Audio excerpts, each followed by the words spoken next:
For the water. There's one light. One light. Okay, maybe that's real. Okay, I'd like to call the meeting to order. The hour of 6 p.m. having arrived, I call to order this regular meeting of the Municipal Services, Facilities, and Infrastructure Committee. Meetings being broadcast live on the City of Keene YouTube channel. The video is also posted on the city website by the end of the next business day, barring any technical difficulties.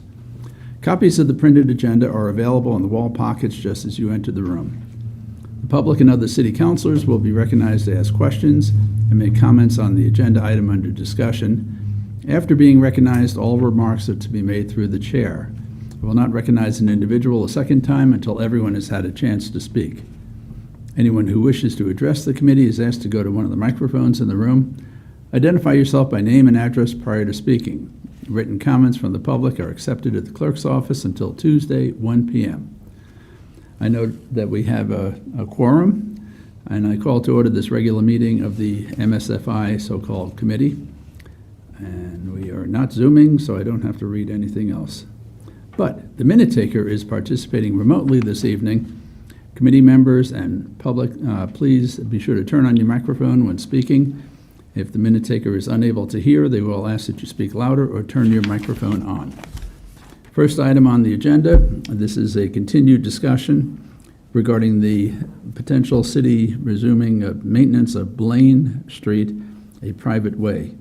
This is regarding Agatha Fifield and represented by Attorney Mike Bentley.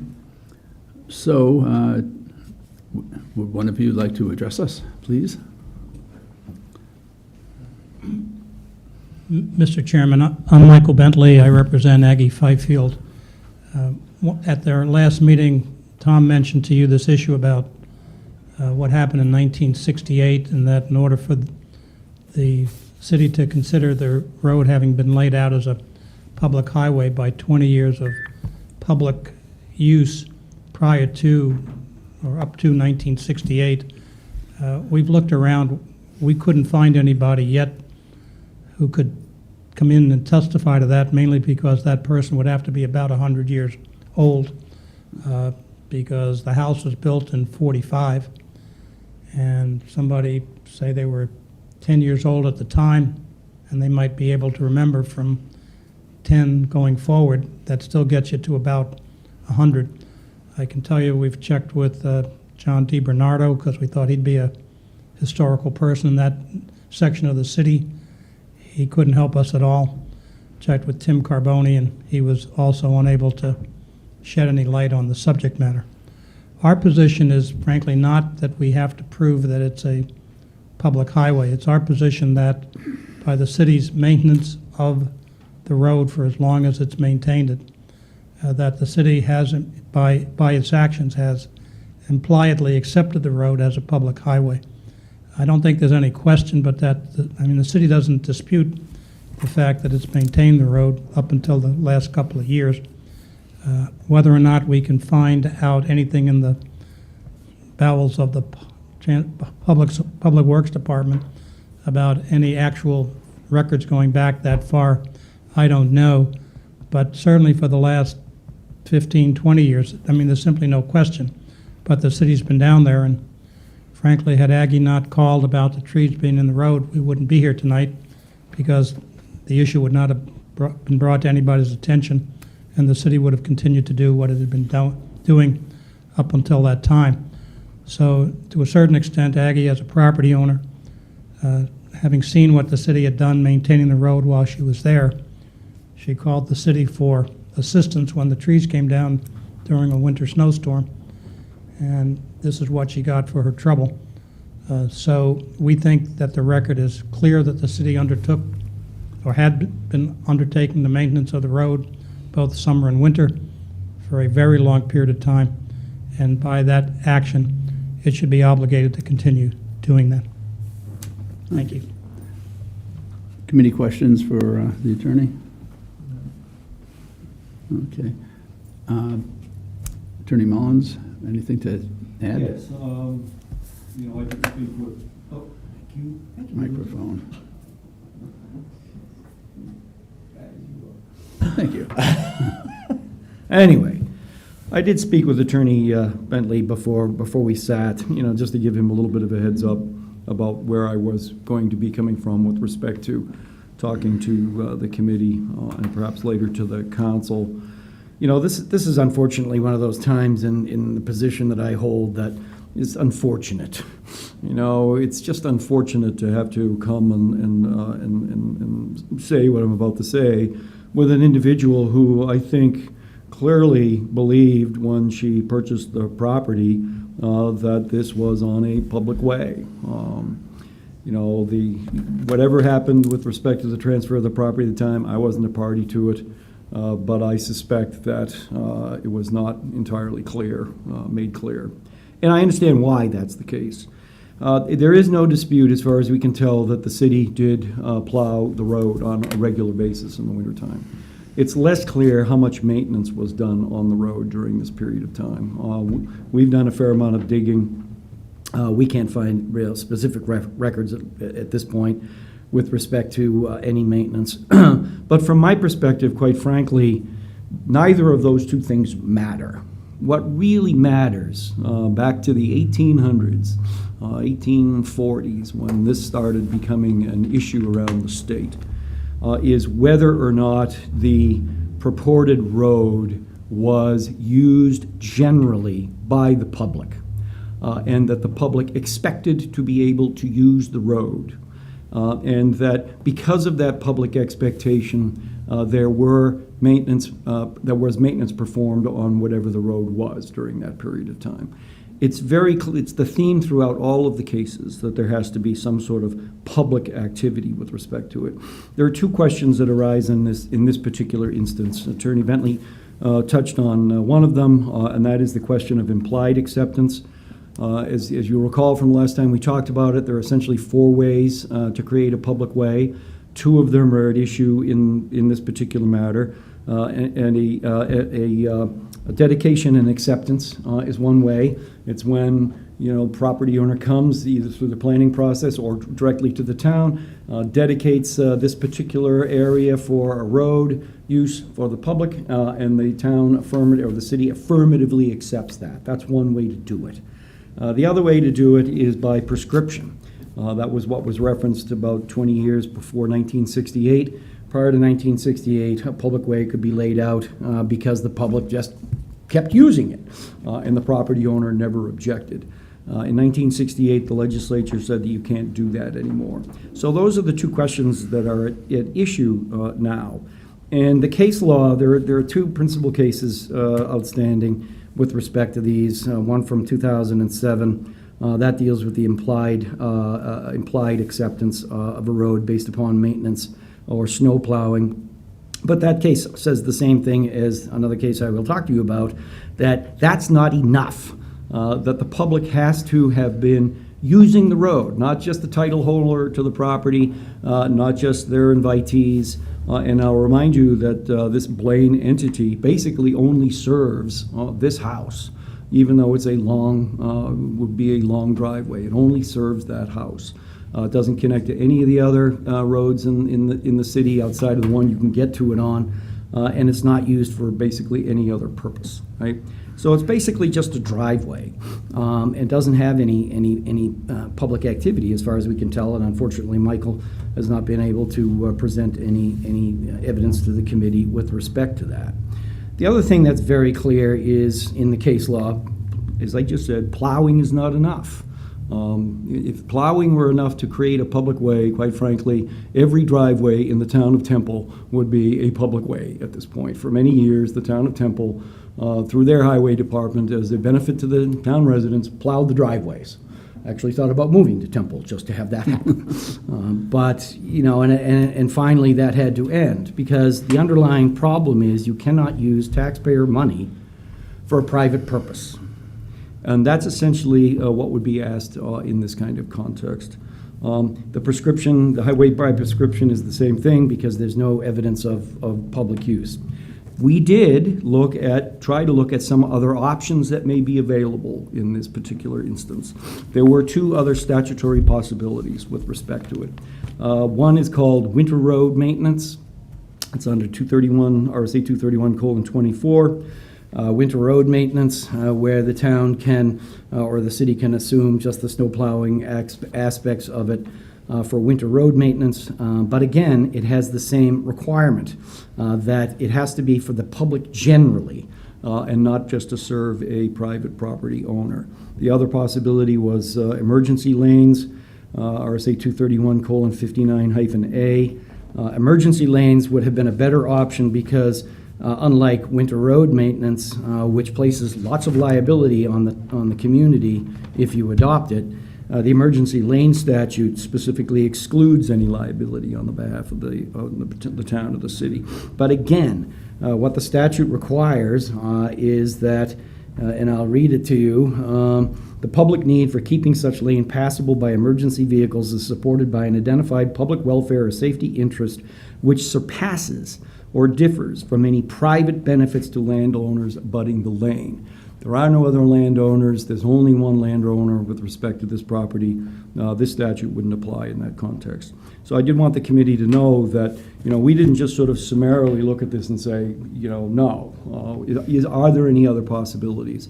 And at this point, my advice is to the committee and will be to the council that there are none. And I would suggest that you accept the communication as informational at this point. Thank you. Questions for City Attorney? Yeah. No, I don't have a question at this point. I have a comment, but not a question at this point. Council? Anyone from the public? Questions, comments? Okay, basic comment. Of course, this is on more time since the last time we spoke, and my opinion really hasn't changed. Kind of what we get, and I'm not totally agreeing or totally disagreeing with anybody. So I've taken the information that's in front of us and has been presented the last couple of meetings. We kind of get a he said at this point. So, I look at it to the information that's been brought in front of this committee. And look at it as like, when we talk about a public way versus a private way, did the public expect it to be used as a public road? Well, the way that I'm looking at it right now, it's been used as a public road since its inception.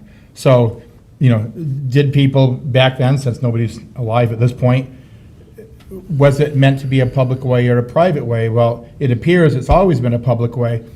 It might have been a limited public way where a lot of the public didn't use it, but the public did use it, felt that it was a public way. And the road's history has also shown that our city's maintenance department has always considered it a public way because they've always treated it as a public way. They've plowed it as a public way. They've maintained it as a public way. So that's a second form of history that has shown that it might be a public way. Thirdly, the history shown from MLS listings that it's always been advertised as a public way. You go back to the point as far back as I could go, every time this was listed for sale, every owner that picked it up bought it with the inception or the thought that it was a public way because that's the way it's always been advertised. All the history that I've researched on this, not one area shows this as a private way. The city treated it as a public way, the owners treated it as a public way, the MLS treated it as a public way. In no maintenance of history in this particular road have I found anything or anybody that has said this was a private way until a couple of years ago when the city decided this is a private way. But I haven't found any point in history of this address that at any point was it considered a private way. It's always been listed as a public way since day one. So I guess we have to look at what was the original intent. In my opinion, the original intent was it's always been a public way. Now, once again, it may have been limited to how many of the public used it back when it was created, way back when, but it looks like it was created as a public way because I see nothing, as I said, I've seen nothing in the history of this address, not one thing that has ever shown that it was supposed to be a private way. It's always shown that it's been a public way. The city, on our behalf, somebody else decided one day, well, we're not going to maintain it because they determined that it is a private way. But unless somebody can show me at any point in history of this address that it was ever going to be a private way, then I'll certainly listen. but I've not heard one thing in the history of this address that it was ever to be considered a private way. And until somebody can show me something different, I'm not changing my mind.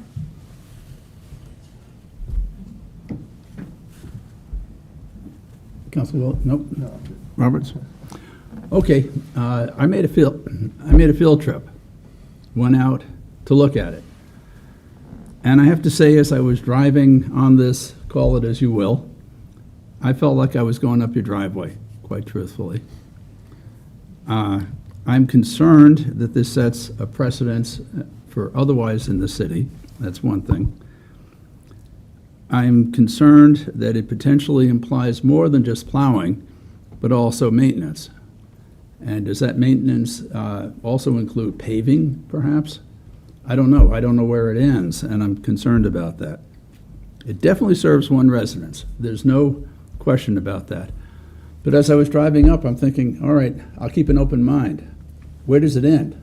Where does this public way end and private driveway? Does it go all the way up to the house? Does it go to the shoveling the walkway? You know, where do you draw the line on this? So ultimately, you put it all together, I've got to call it a driveway. And what you're saying about the MLS, that, I'm a real estate agent, I'll tell you, that comes from the owner sometime telling the agent a story, believing it, and it's perpetuated. That's not a legal justification for anything. And it obviously was poorly recorded somewhere, but I guess to keep the flame alive for you in a positive way, by one potential motion would be to totally deny the request. And I think that maybe puts a little prejudice, is that the legal phrase in there? That if we accept it as informational and the petitioner wants to pursue this elsewhere, perhaps, taking it to court to discuss it. If we consider it informational, it leaves it more neutral, a more neutral no. Maybe I'm wrong at that, but at any rate, I'm inclined to essentially deny it, but by denying it, calling it informational. Anybody? Yep. Yep. Robert. But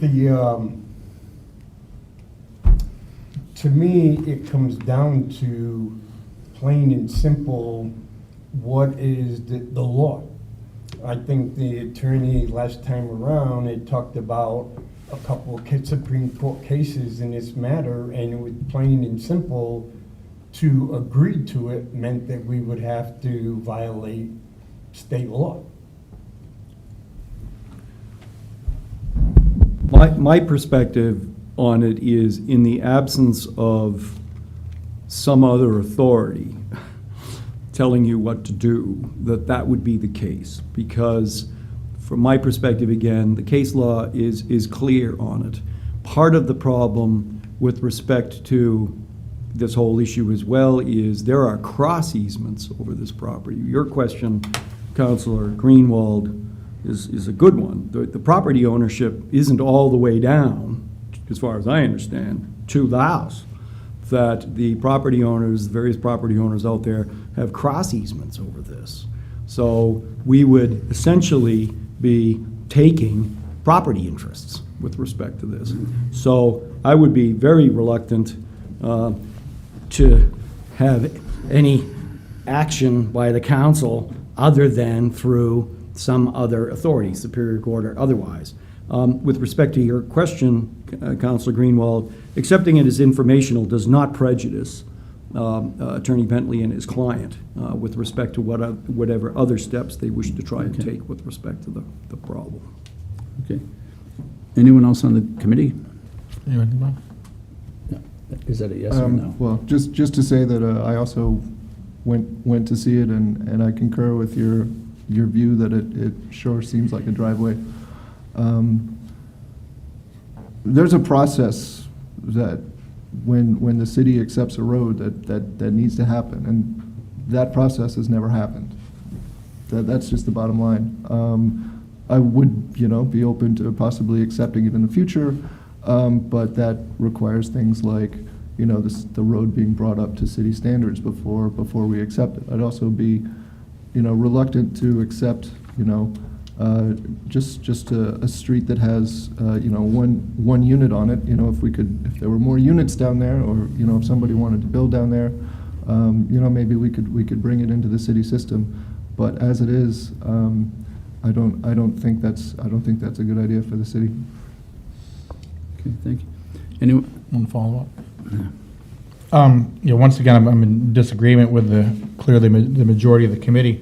I guess as far as the law goes, I have to look at it. What was the interpretation of the law back when this road was created? Clearly, it was made into a public way then, so somebody had to interpret this as a public way. It might have been a limited public way, but it was still addressed as a public way because we've maintained it since then. So somebody at some point determined that this was a public way. Now, it wasn't until a couple of years ago that we determined this is a private way. But once again, I go back to the history of this road since its inception, and there is not one article of case law anywhere that shows that somebody interpreted this to be a private way other than a public way. And so until somebody can show me anything in the history of the inception of this road that showed it was intended to be a private way, then I'm going to be in disagreement. Because somebody at some point interpreted this as being a public way, because it's been that way since this road was developed until 2 years ago. So I disagree with the majority of the council, because I haven't received one iota of information showing me that it was meant to be a private way. Not one. We're just saying, oh, it looks like we made a mistake, 70, 80 years ago, whatever. Well, if we did, we did. But there's no proof that we did. Somebody determined at one point that this was a public way, and until somebody can show me any evidence otherwise, I'll be agreeing with the petitioner. Okay. From the public, anything further? Yes, ma'am. Agatha Fifield, 22 Blaine Street. I am the property owner. I've heard it mentioned a couple times, driveway. People usually own their driveways. I don't own this road. I need permission from the 3 property owners that do own it to drive across to get to my house. Your co-worker or co-council person last time laid out beautifully the map. I do not own one speck of dirt of this road, nothing. And yet, the city is trying to make me legally responsible for other people's property, financially responsible for other people's property, and physically, I have the post office coming down, complaining about the road, complaining about something I don't own, asking me to cut back tree branches on property that I don't own, and I happen to know that Barbara Breckwald, that is one of the owners, is willing to take care of her own property. So honestly, my documents for my mortgage say that it is a public gravel road. I don't know how years later, 5 years after owning my home, that this gets dropped into my lap. I bought this for retirement, something that I could afford in my retirement. My retirement does not include maintenance of a road, so this has become a giant mess and a great deal of stress for me, and that's where we are. I don't own the road. I don't know how I get saddled with something like that. There was at one point down there another home that burned down. I don't know how long ago that was, but I did talk to Mrs. Forcier, who I had bought the house from. She said to me, Aggie, in 45 years, I never called the city once to plow the road because they always just did it, was her comment to me. And the road was used while the apartments across from me were getting built. That was the whole thing that they used. At times, I couldn't even get home because the trucks were there from the apartments they were building. The poles are still on that road for fiber optic, cable, whatever else that those apartments use. That's how they're going to get access. The trucks do not come in the other way off of Lee Street for the apartments. So Mr. Tsoulis is using the road for his apartments. Thank you. Thank you. Okay, anything further from the public, from the committee? A motion? Yeah, or you have. The city attorney, you stated that we'd have to be careful if we tried to do something, we'd be taking property from other owners.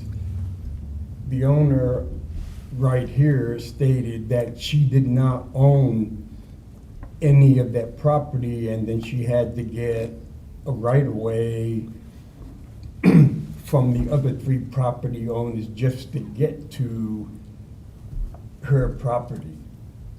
So legally, wouldn't the other three owners be responsible for their sections of the road?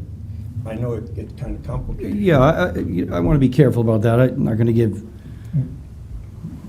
others legal advice. My concern is the city. And that sort of is precisely my point, that the road passes over property that's actually owned by other people.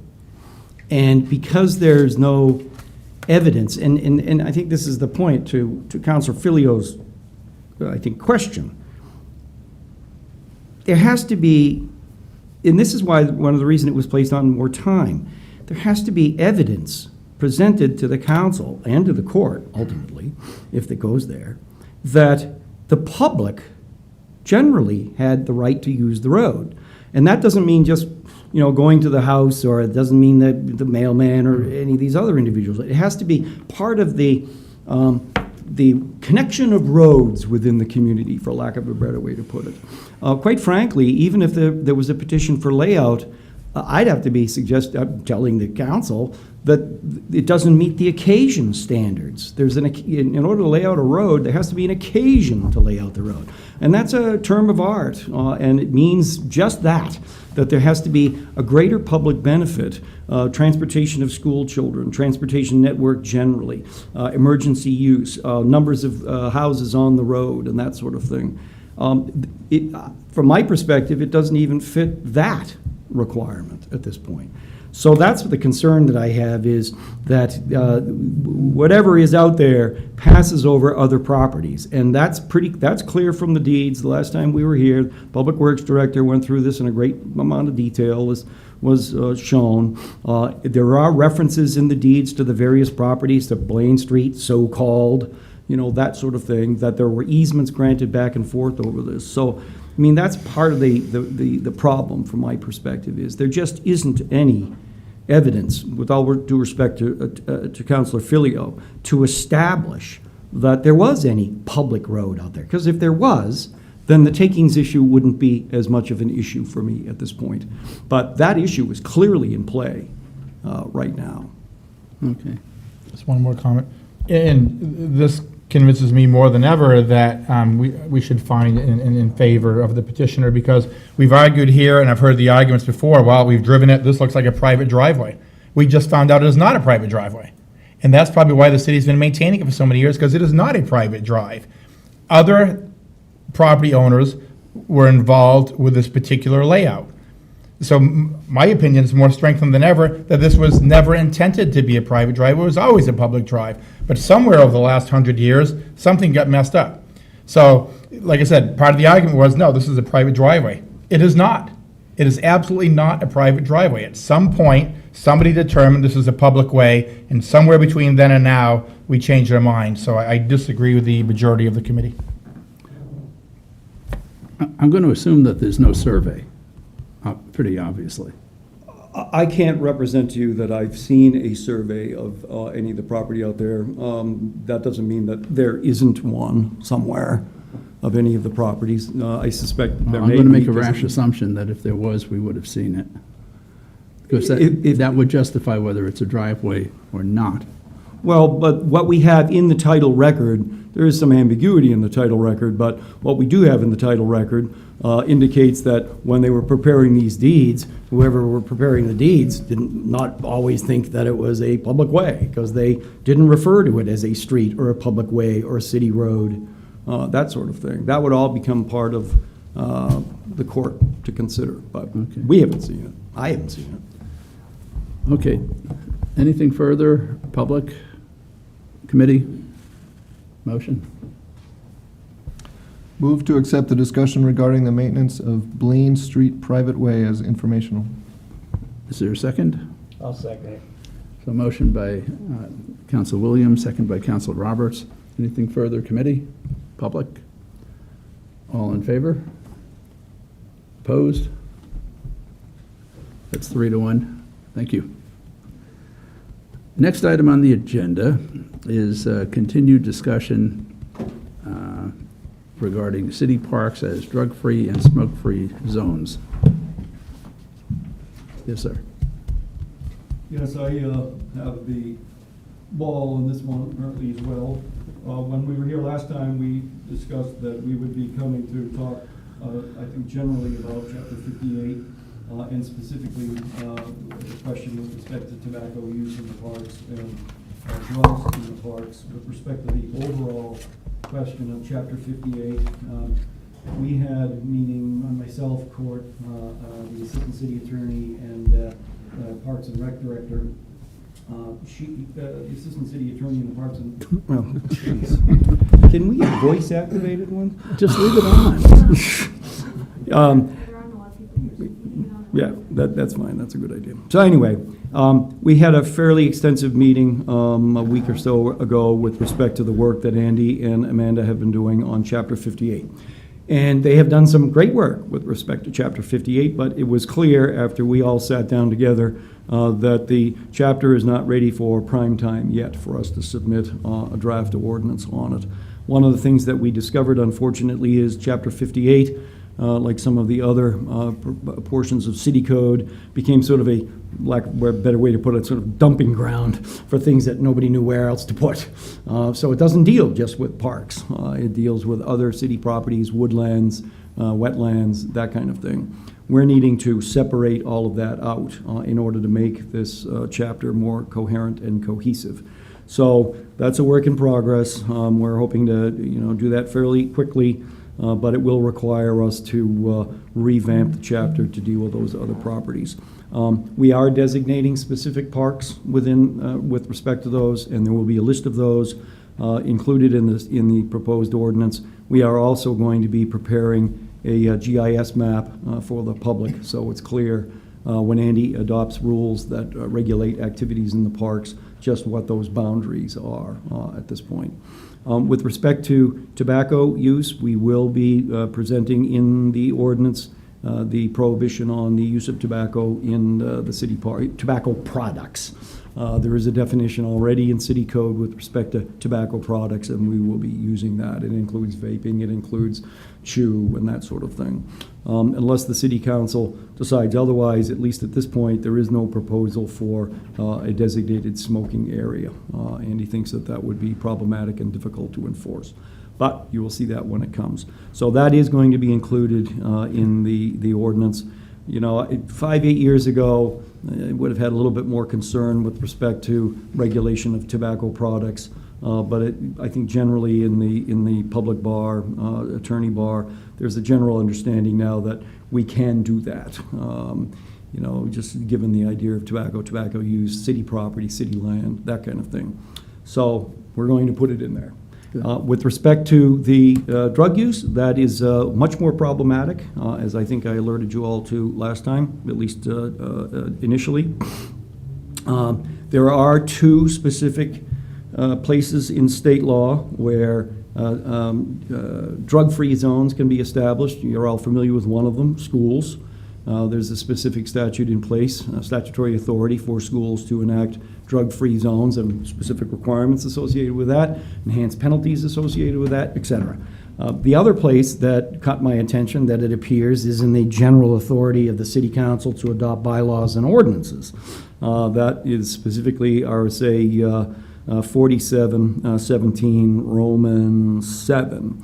And when I first saw this, I was like, oh, great, drug-free zones can be established. But here's the caveat to that.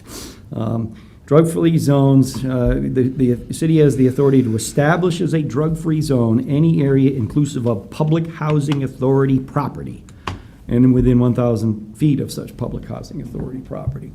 So that got my attention, and I went a little deeper into the statute. Even though this statute doesn't define specifically public housing authority property, there is a statute that does create public housing authorities, and the city, as you know, created one through Keene Housing. So I believe it refers to Keene Housing. I contacted Josh Meehan, and I said, you own a lot of property in the city. I'm gonna have to draw 1,000 feet around each one of these properties. Josh and Ian said, no, we don't. The way the ownership structure works for these various properties, Keene Housing actually owns apparently one piece of property, which is on Webster Street. All of the other properties are held by 501c3 limited liability companies, of which Keene Housing is not only a minority member, a very minority member. So that unfortunately didn't work. But what I did draw from the fact that the state has authorized this in 2 instances is that's where the specific authority lies.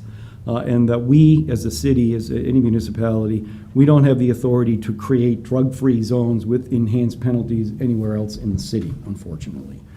The other issue that I had to consider in connection with this was Chapter 318, which is the state law that deals with the regulation of unlawful drugs, unlawful drug activity, fines and penalties, that sort of thing.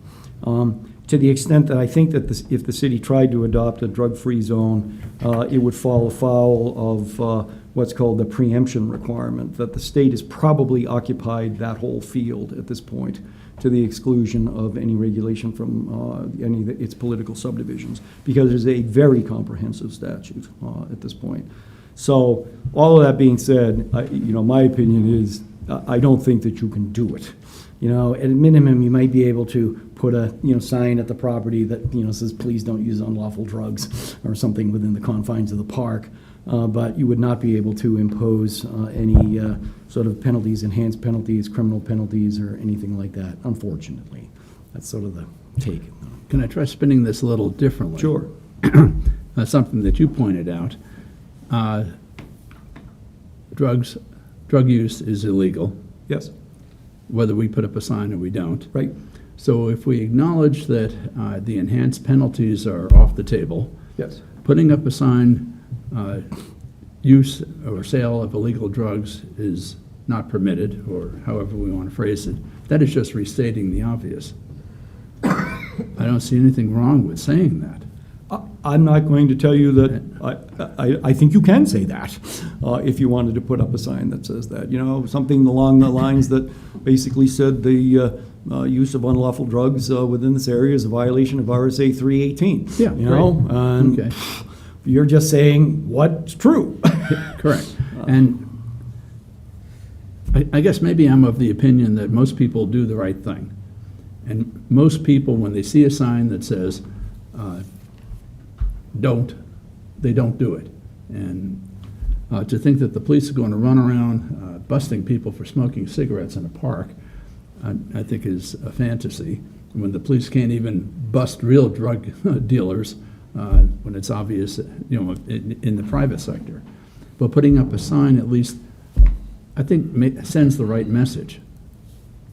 So that's where I'm still with it, realizing the enhanced penalties would be nice, but they're not going to get arrested likely anyway to get the enhanced penalty.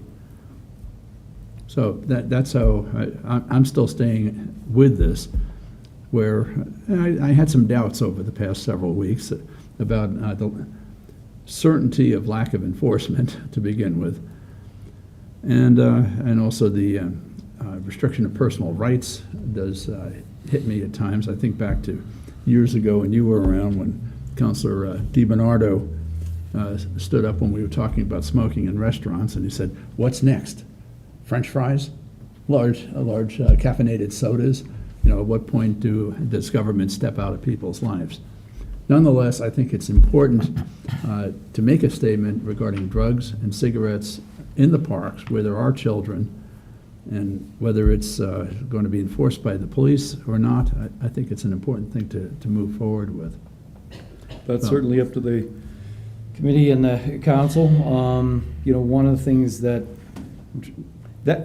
quite frankly, that's a regulation that Andy, or that's a rule or regulation or operation of the park that I think Andy could do individually. Not individually, I'm sorry, but as the Parks and Recreation Director.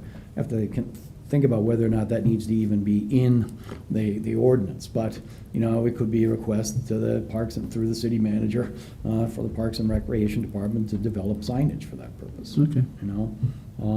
I do think, though, that we do want to include the no smoking provision in the ordinance for the parks. That I think we do need to include. Good, okay.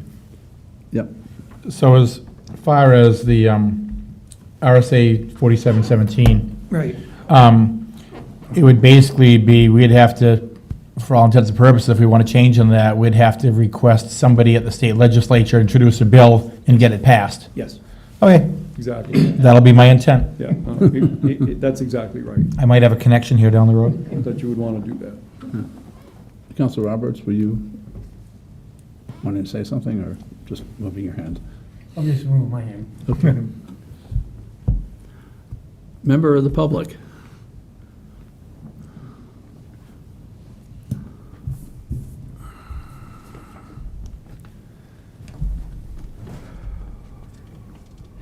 Chuck Redfern, 9 Colby Street, Keene.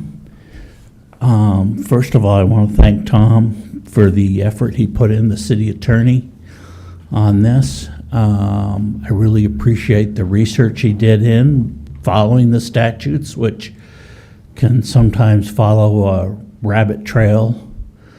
And, but I think he almost found something that would be a game changer for this. But I also like the tack that Councilor Greenwald has taken, and that is that there's nothing to prohibit, the posting, which, although it may be obvious, it's sort of along with the no smoking signs, which will refer to an ordinance, I would assume. Perhaps instead of attempting to throw this in an ordinance and then have it challenged as not having the statutory authority for doing so, the city has used resolutions for advisement. And although they don't carry any legal consequence in and of themselves, a resolution, for example, and I'm thinking of the trail system, state law prohibits ATVs from being on the city's trail system, and because they were paid for with federal funding, so from the highway department. But nonetheless, we passed a resolution saying that ATVs would not be allowed on the trail system. So there is a stated public position on the matter that was passed by a governing body, that being council. And to be quite honest with you, until I was a councilor back in the day, I didn't know the difference between an ordinance or a resolution. They both sounded legalese to me. And that's how I think the citizens of Keene may regard it as well, or at least know the position of their governing body has taken a position on this. And so, but I do agree also, and I appreciate what Councilor Filio said, that this needs to go to the state level. This is something to me that's really a no-brainer. And I find it hard, and I'm not thinking of the enhanced penalties against the users so much, but against the pushers. They're the ones that definitely need to be targeted. So, but I do think the users also put a burden on society by having Narcan administered in parks and all this stuff. So that's the end of my comments. If there's any questions, I'd be glad to take them. Anyone? Seeing none, I shall retreat to my seat. Thank you. Thank you, member of the public. Yes, Councilor Roberts. I agree with the signs because a lot of people see a sign and a lot of people will obey the signs. It just becomes one of those group pressures, sign, and just like if a lot of other people are not littering, people will pick up and put their trash in the right place. I also agree with Council Greenwald that the police are not gonna be running around and giving citations to everybody that, that is smoking in a park. There's plenty of park green space, and we don't have enough, cultural police to do that. So, basically, right now, where they're doing the Russell Park, they cleaned out a bunch of area there. When they cleaned a bunch of area out, they got rid of a lot of drug users. They cleaned a bunch of area out by the basketball court, and they got rid of a lot of drug users. So right now, on the other side of the bike path, along the fence where they're building a new 100-night shelter, there's a really bunch of there. There's people in there. One overdosed a couple weeks ago. You can go by, smell human waste and things like that. And part of it is seems like the most effective way to cut down in drug use and everything is clean up the area. And for example, in that area right there, large signs would work perfectly because people don't understand that parking lot and everything belongs to the city for the basketball court. So to go to the city attorneys, the Parks and Rec director can have a lot more control and be a heck of a lot more effective than us sending the police after people to not to smoke or not to drink. And the final one is, if you go to Wheelock Park, you know, when they have the big softball tournaments, there's signs right there, no drinking past this line. And I went to a softball tournament there before, and the people agree it. They do what they're told. They don't bring their drinks past that. So there's a lot of ways it can be done, and it can be done by the Park and Rec director. Good. Okay. Anything further, public, committee? No, conversation between us. I think this is one of these issues that if we get agreement of the full committee, there's not gonna be any quick answers here tonight, but I think we're making headway. I'd like to put this on more time till the next MSFI meeting, because I think we're making progress, but I don't think we're gonna jam anything together tonight. So why don't I'm gonna make a motion that we put this on more time to the next MSFI meeting, and let's see if we can come to, an agreement of how to handle the situation. Good. So that's my motion. And then a second Second. by Councilor Williams. Anything from the public, committee? All in favor? Boom. Thank you.